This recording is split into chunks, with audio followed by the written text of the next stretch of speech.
Good morning, students. Myself, Steve Carter. First of all, welcomes all of you in my channel Ultimate Science. आज हम लेके आए हैं class 10 का chapter number 1 रासायनिक अभिक्रिया और समीकरण और उसके दो मेन टॉपिक, पहला है संक्षारण, दूसरा है विकृत गंधीयता। ये हमारे इस चैप्टर के लास्ट टॉपिक्स हैं। तो सबसे पहले बात आती है बेटा संक्षारण की। संक्षारण है क्या? इसे इंग्लिश में बोलते हैं कोरोजन। क्या बोलते हैं? कोरोजन। संक्षारण का मतलब क्या है कि कोई धातु हमने ली या धातु की कोई भी चीज ली, यदि हम उसे ओपन में छोड़ देते हैं, खुले में छोड़ दिए, तो खुले में हम जानते हैं नमी भी होती है, उसके अलावा जल वाष्प वगैरह भी है, ठीक है। या हम उसे किसी अम्ल के संपर्क में छोड़ दिए, तो उस समय में क्या है, वो धातु धीरे धीरे समाप्त होती जाती है, धीरे धीरे भंगुर होती जाती है, यानी कि वो चूरे के रूप में, पाउडर के रूप में बदलती जाती है, चूर्ण के रूप में, या हमें कहीं वो धातु धीरे खत्म होती जाती है। तो ऐसी प्रक्रिया को हम क्या बोलते हैं? संक्षारण। तो संक्षारण है क्या? जब कोई धातु अपने आसपास अम्ल, आर्द्रता आदि के संपर्क में आती है, तब वह धातु धीरे धीरे भंगुर होती जाती है, यानी कि पाउडर फॉर्म में बदलती जाती है। तो ऐसी प्रक्रिया को हम क्या बोलते हैं? संक्षारण। क्या होते हैं? संक्षारण। उदाहरण के तौर पर यदि मैं देखूं, मेरी धातुओं की बात है, सबसे पहले लोहे को ओपन में छोड़ दें। हम जानते हैं लोहे की कोई चीज कील वगैरह है या हमारे पास कतला है, कसी वगैरह है, कुछ भी है, यदि हम उसे ओपन में छोड़ दें, बाहर ऐसे जहां रख दे, जहां खुले में रख दे, जहां बारिश भी पड़ रही है, जहां नमी भी पड़ रही है, जहां पर रोशनी पड़ रही है, धुंध भी पड़ रही है, तो फिर वो क्या होता है? उस समय उसमें भूरे रंग की परत चढ़ जाती है, जिसे क्या बोलते हैं? जंग। तो लोहे पर जंग लगना इसका पहला उदाहरण है संक्षारण। दूसरा उदाहरण, हमारे घरों में हम चांदी के आभूषण यूज करते हैं महिलाएं, तो यदि वो ऐसे ही खाली पड़े रहे, चांदी की जो है आभूषण जो है उसे बंद बर्तनों में ना रखा जाए, या ये कहें उसके लिए स्पेशल जो डिब्बियां आती है उसमें ना रखा जाए, तो उस समय में क्या है, वो चांदी काली पड़ जाती है, चांदी पर काले रंग की परत आ जाती है। वो भी किसका उदाहरण है? संक्षारण का। तीसरी उदाहरण है तांबे पर हरे रंग की परत चढ़ना। कई बार तुमने देखा होगा हमारे घर में तांबे के बर्तन होते हैं, या हम ये कहें तांबे की कोई मूर्ति है, और यदि वो ओपन में पड़ी है तो उस समय में उसमें क्या होगा, कुछ समय के बाद हरे रंग की परत चढ़ जाएगी। तो वो भी क्या है, किस चीज का उदाहरण है? संक्षारण का। और बहुत से उदाहरण है। अब बात आती है यहाँ पे जंग। हम जानते हैं लोहे पर जंग लग रहा है, तो जंग का रासायनिक सूत्र क्या है? बहुत बार पूछा जाता है, तो याद रखिएगा जंग का रासायनिक सूत्र क्या है? Fe2O3 डॉट, बिंदु को बोलते हैं डॉट XH2O। क्लियर? एक क्वेश्चन आता है हमारे पास, लोहे को जंग से कैसे बचाव करना है, यानी कि लोहे पर जंग लगना है तो हम उसे कैसे बचाव करेंगे? लोहे का जंग से बचाव। सबसे पहले तो हमें वही बात है कि हमें लोहे को जंग से बचाना है, तो हम उसके कारण ढूंढेंगे कि लोहे पर जंग लग किन कारणों से रहा है। मैंने बताया जब वो अपने आसपास अम्ल, आर्द्रता, जल वाष्प, नमी आदि के संपर्क में आ रहा है, तब उसको हो रहा है। यदि मैं इन कारणों को रोक दूं, यानी कि ये कारण जो है ना आने दूं, ऐसे कारण उत्पन्न ना होने दूं, तो फिर उस केस में क्या होगा? क्या होगा उस केस में? उस केस में लोहे पर जंग बच जाएगा। अब कोई चीज है, मैं कैसे उसे कारणों को रोक सकता हूं कि कैसे वो अम्ल के कांटेक्ट में ना आए, कैसे वो आर्द्रता के संपर्क में ना आए, कैसे वो नमी के संपर्क में ना आए?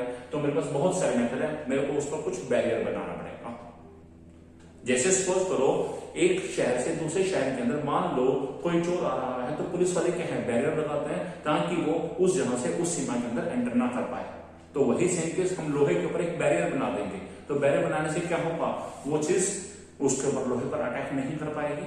तो सबसे पहला मेथड क्या है? पेंट, तेल या ग्रीस द्वारा हम उस पर पेंट लगा देंगे, तेल लगा सकते हैं या ग्रीस लगा सकते हैं, जिससे क्या है, ये अम्ल, आर्द्रता, नमी, जल वाष्प जो ये सभी क्या धातु के डायरेक्ट संपर्क में नहीं आ पाएंगे और वो जंग से बच जाएगी लोहा धातु। दूसरा मेथड है लोहे पर जस्त की परत चढ़ाना। एक बात देखिएगा बेटा, हमने अभी पिछले वीडियो में पढ़ा भी था सक्रियता श्रेणी के बारे में। सक्रियता श्रेणी में हमने पढ़ा था कमलनाथ का माली आलू जरा फीके। तो जरा क्या है? Zn, फीके क्या है? Fe, यानी कि Zn जो है Fe से ज्यादा अभिक्रियाशील है, यानी कि जिंक या जस्त धातु लोहे के मुकाबले में ज्यादा विक्रियशील है। जब हम लोहे के ऊपर जिंक की परत चढ़ा देंगे, मान लो ये लोहे की चीज है, मैं इसमें जिंक की परत चढ़ा दूंगा, तो अब अम्ल, आर्द्रता, वायु या नमी जब संपर्क में आएंगे तो वो किसके कांटेक्ट में डायरेक्ट नहीं आएंगे? आपके सामने बताइए कौन है ऊपर, जिंक, तो वो जिंक धातु के संपर्क में आएंगे और लोहे धातु के साथ तो वो मिल ही नहीं पाएंगे। तो यानी कि क्या होगा, संक्षारण होगा तो किसका होगा, जिंक धातु का, और लोहा धातु बच जाएगी। तो इस अभिक्रिया को जब हम लोहे पर जस्ट या जिंक की परत चढ़ाते हैं तो इस प्रक्रिया को बोलते हैं गैल्वेनीकरण। क्वेश्चन आता है गैल्वेनीकरण कैसे कहते हैं, तो हम बताएंगे लोहे को जंग से बचाने के लिए उस पर जिंक धातु या जस्ट धातु की परत चढ़ाई जाती है और इस प्रक्रिया को गैल्वेनीकरण कहा जाता है। यह है हमारा पहला टॉपिक, संक्षारण। ठीक है, क्लियर। अब हमारे पास सेकंड टॉपिक है विकृत गंधिता। क्या होता है विकृत गंधिता, नाम से क्लियर हो रहा है। विकृत मतलब बुरी, गंध मतलब गंध आ जाना, यानी कि दुर्गंध आ जाना। विकृत गंधिता इस इंग्लिश में बोलते हैं रेंसिडिटी, और जैसे रेंसिडिटी। क्या है विकृत गंधिता, ध्यान से देखिएगा। जब वसायुक्त अथवा तेलीय खाद्य सामग्री को लंबे समय तक खुले में रखा जाता है तो उसमें से दुर्गंध आने लग जाती है, उसमें से दुर्गंध आने लगती है और वह खाद्य सामग्री खराब हो जाती है।